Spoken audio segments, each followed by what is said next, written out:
زاہد حسین شیپا میرا نام ہے اور اسلام 360 کا میں فاؤنڈر ہوں۔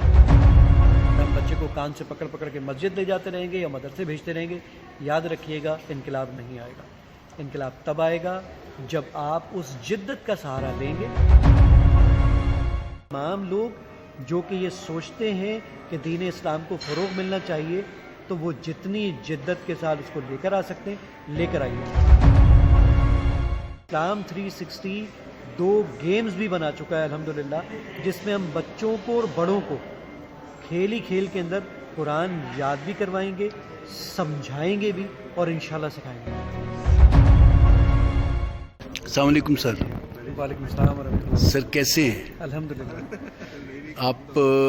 کچھ تھوڑا سا ہلکا سا تعارف کروائیں گے میرے آڈینس کے لیے اور ویورز کے لیے؟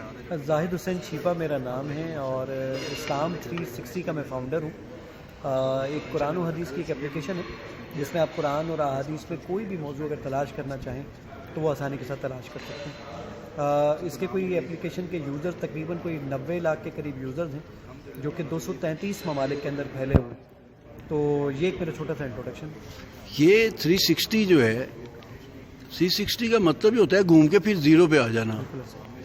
تو آپ کا اس 360 کے پس منظر میں آپ کی فلسفی کیا ہے؟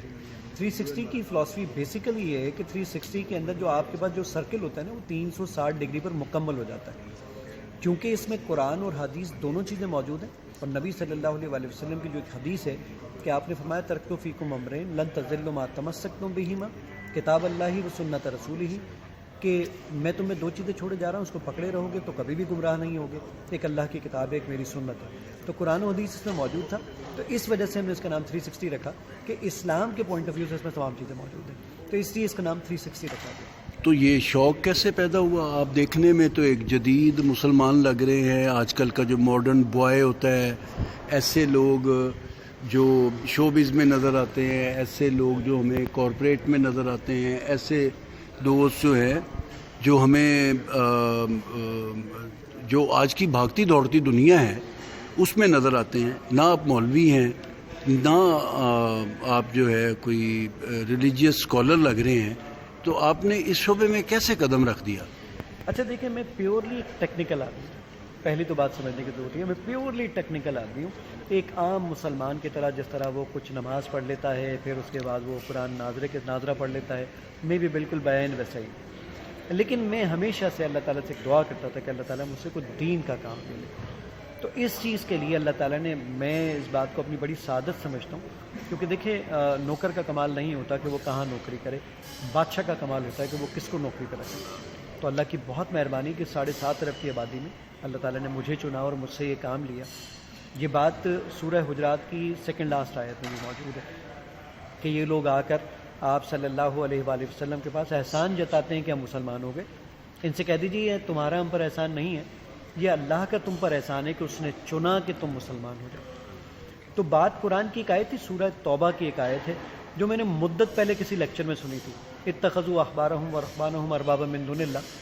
یہ آیت کچھ دنوں بعد میرے ریفرنس کا میرے ذہن سے نکل گیا تھا کس جگہ پر موجود ہے۔ اس وقت میں نے سوچا کہ یار میری طرح اور لوگ بھی تو پریشان ہوتے ہوں گے۔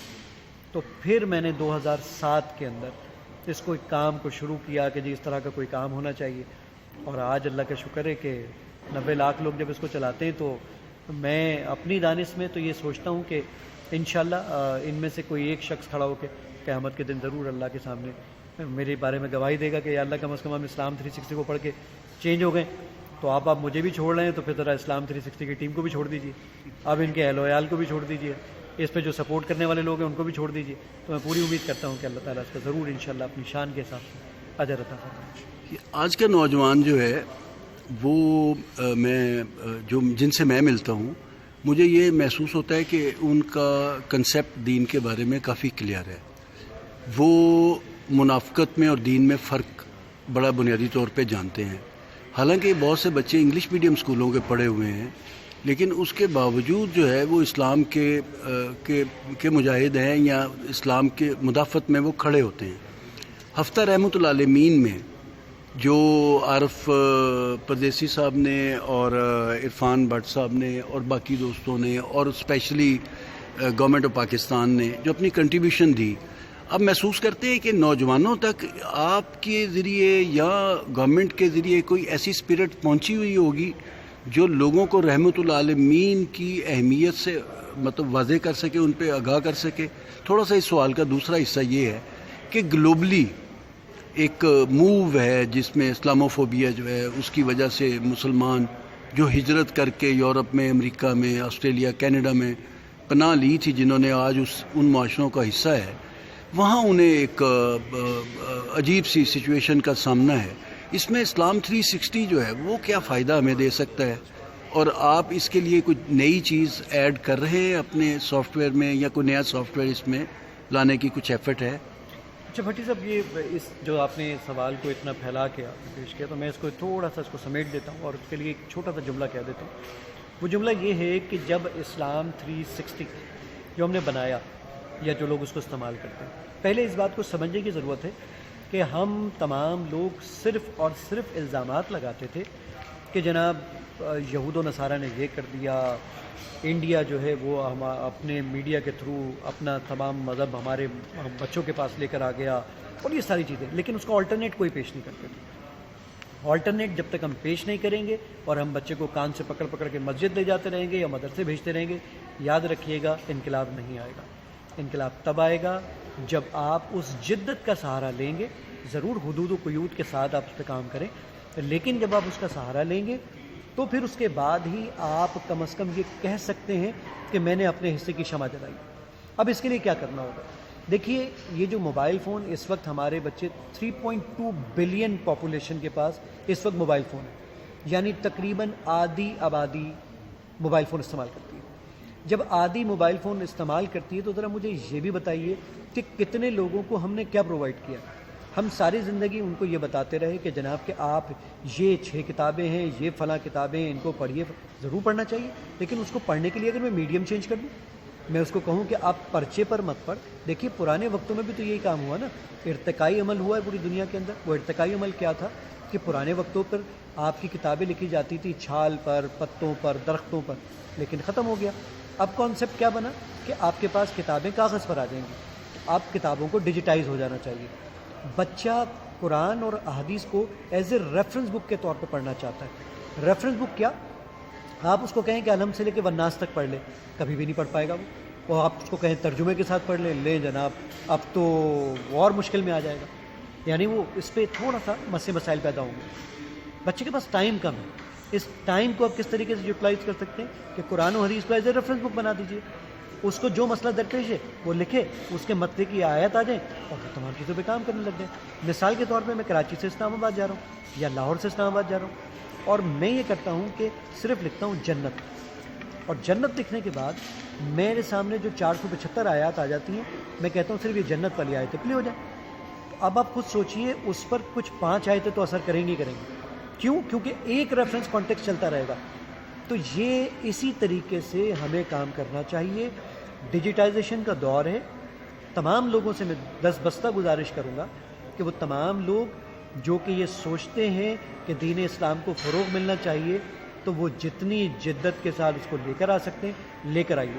جو آپ کا آخری سوال تھا کہ اسلام 360 اس میں کیا رول پلے کر رہا ہے، تو اس کا ایک چھوٹا سا جواب یہ ہے کہ اسلام 360 2 گیمز بھی بنا چکا ہے الحمدللہ، جس میں ہم بچوں کو اور بڑوں کو کھیل ہی کھیل کے اندر قرآن یاد بھی کروائیں گے، سمجھائیں گے بھی، اور انشاءاللہ سکھائیں گے. آخری آج کی بات وہ یہ کہ یہ چھیپا، کیا ہر چھیپا نے اپنے ذمے لے لیا ہے کہ وہ انسانیت کے لیے ہی کام کرے گا؟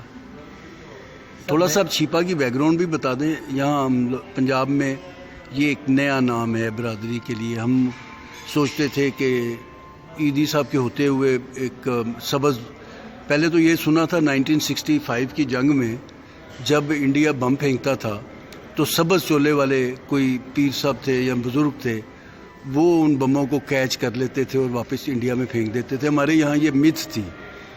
تو جب ہم نے چھیپا صاحب کو دیکھا تو پھر ہمیں محسوس ہوا کہ بھی آج بھی یہ کام ہو رہا ہے. 65 میں ہی نہیں تھا.